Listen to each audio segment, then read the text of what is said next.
Good morning, children. Yesterday I explained you the effects of hyposecretion and hypersecretion of adrenal cortex. Hypo means the hormone secreted is less than required by the body, so a person suffers from Addison's disease. This is the symptoms of this disease is the sugar level will fall down in such persons and we call it hypoglycemia. There will be low sodium ion in blood plasma. There will be high potassium ions in the blood plasma, may cause nausea, vomiting, less of skin pigmentation, that is the skin pigment melanin is formed is less, and loss of weight and energy, and the body becomes sensitive to cold and pain. Then effects of hypersecretion, that is more of secretion than required, then the person suffers from a disease called Cushing Syndrome. This is characterized by a person having a moon-shaped face because of water retention in the body. The blood sugar level will rise and it is hyperglycemia. Obesity will increase or abnormal increase in weight. Then hypertension, the blood pressure will rise. Then you will find a hump on the back of the person, that is overgrowth on the dorsal side on the back where we have our backbone. A hump is seen like you see in the camel. Osteoporosis, the bones become weak and fragile and easily get fractured. And hanging abdomen, the abdominal muscles get loose and they fall down. Then this part is not in your course. We'll come to the next. Adrenal Verbalism. There are appearance of some.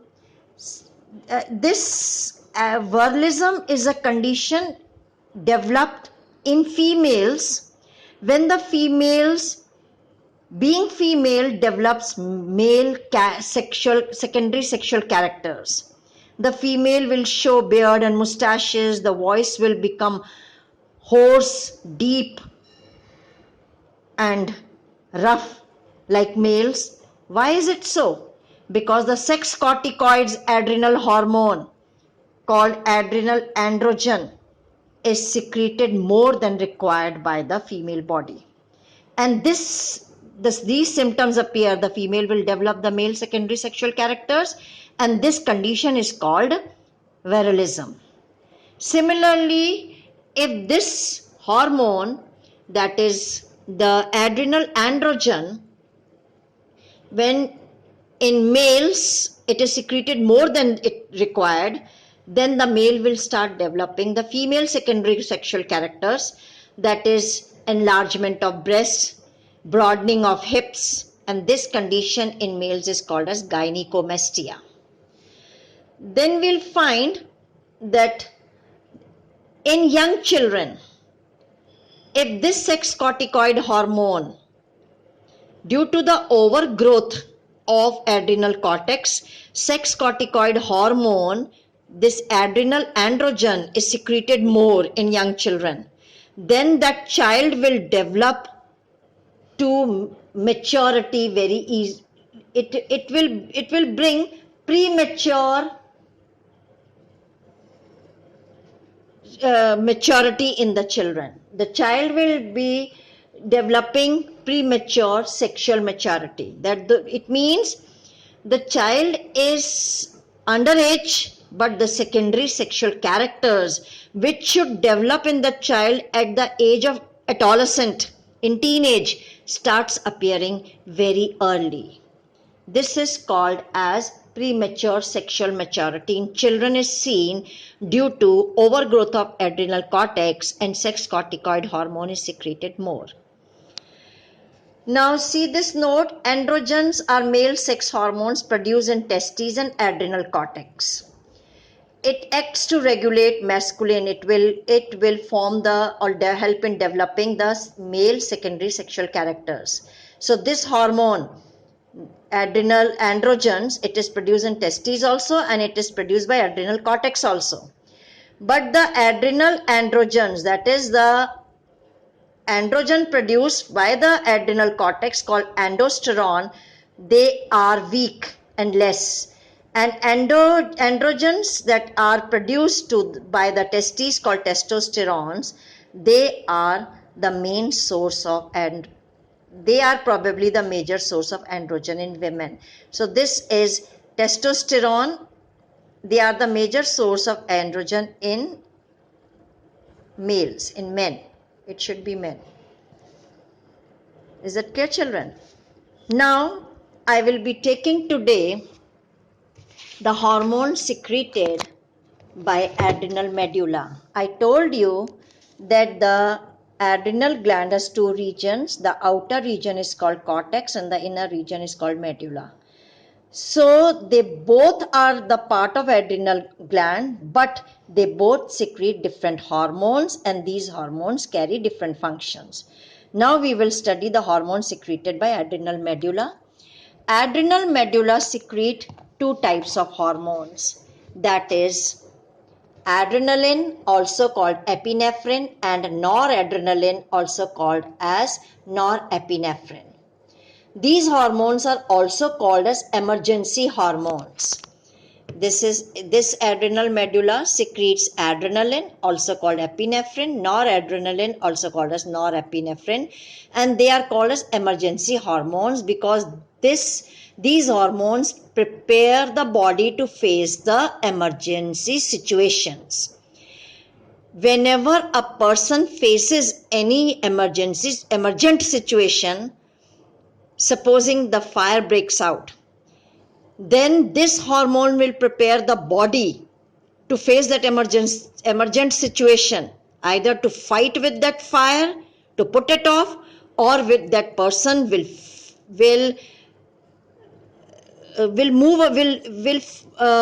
fly off. I mean, will run away from that situation with such an energy that it will either fight with that situation or will flight away from the situation. That time, the extra energy that is required is being given by the adrenaline hormone, adrenaline hormone and noradrenaline hormone. Now, this hormone, it works with the sympathetic nerve fibers of our body.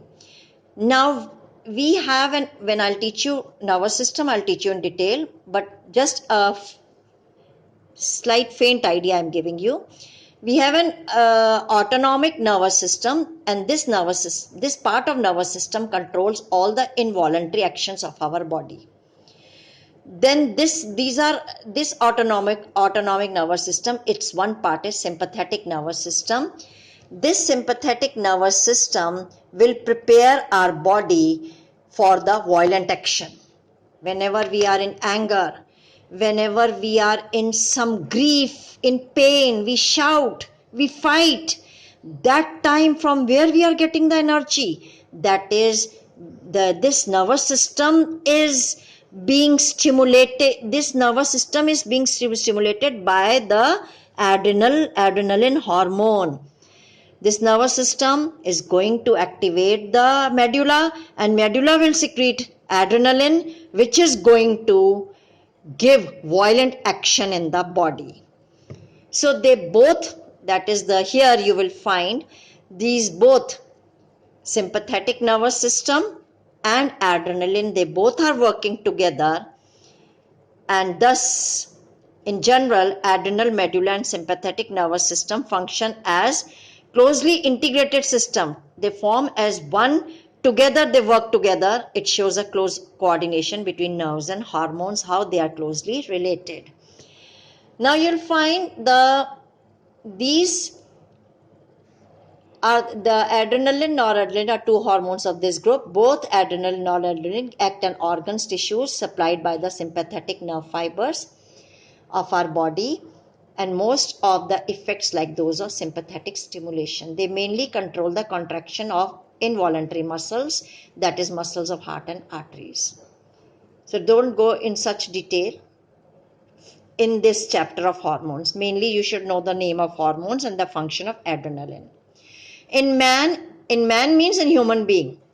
Adrenaline is secreted much more than noradrenaline.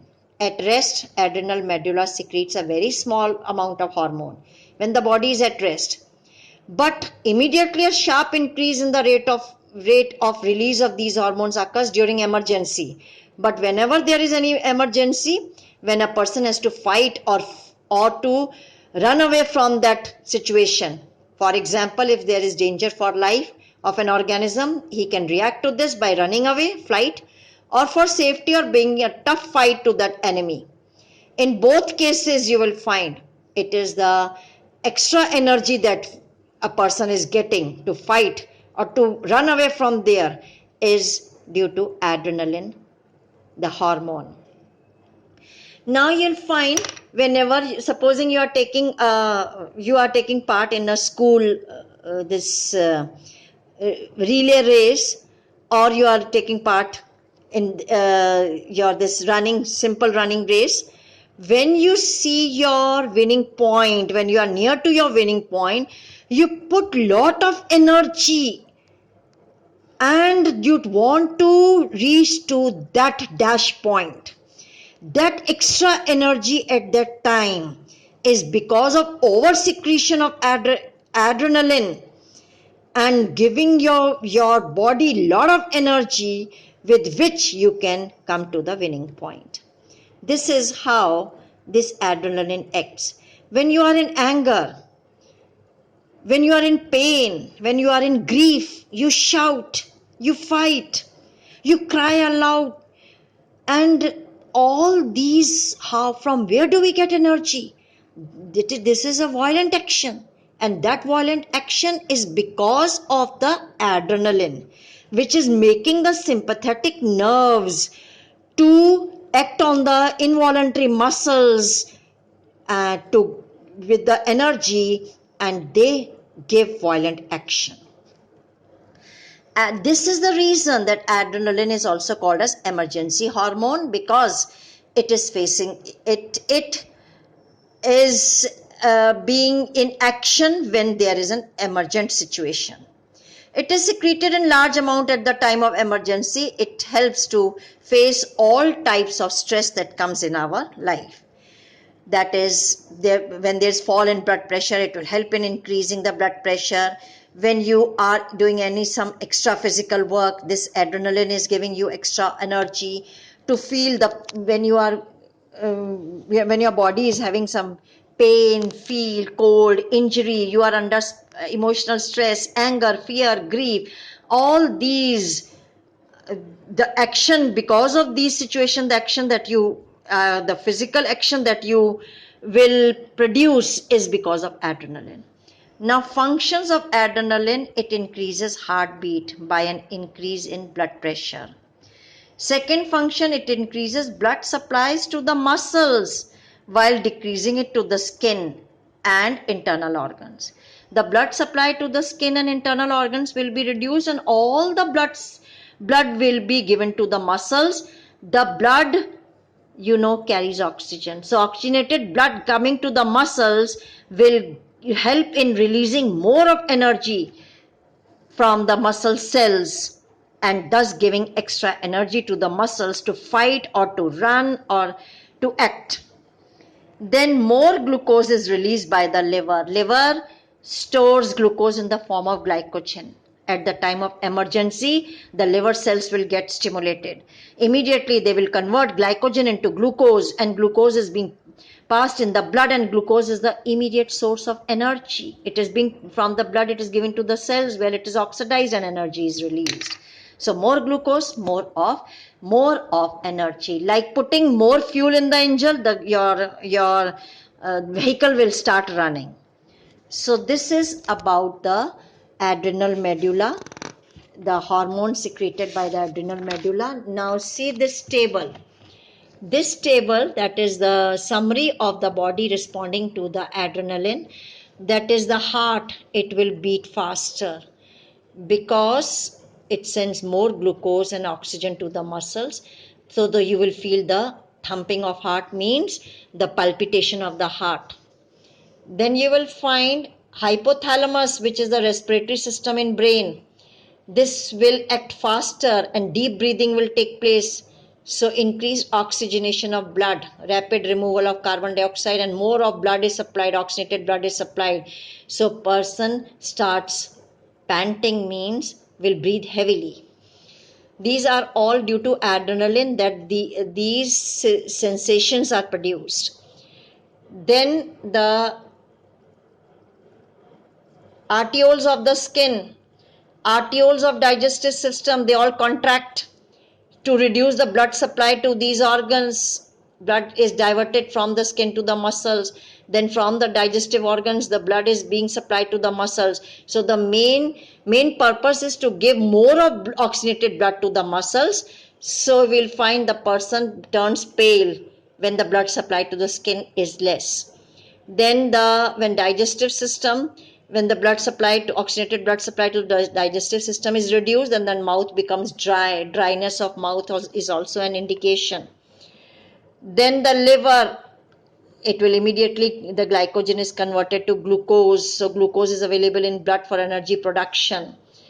Then fat droplets will be changed into fatty acids, and as such no sensation is being observed, but it is being broken down. So these are the organs which with the effects of adrenaline, all those organs, what is the biological advantage and what is the sensation produced. So with this we have completed this one gland, adrenal gland. Tomorrow I will be taking the next gland.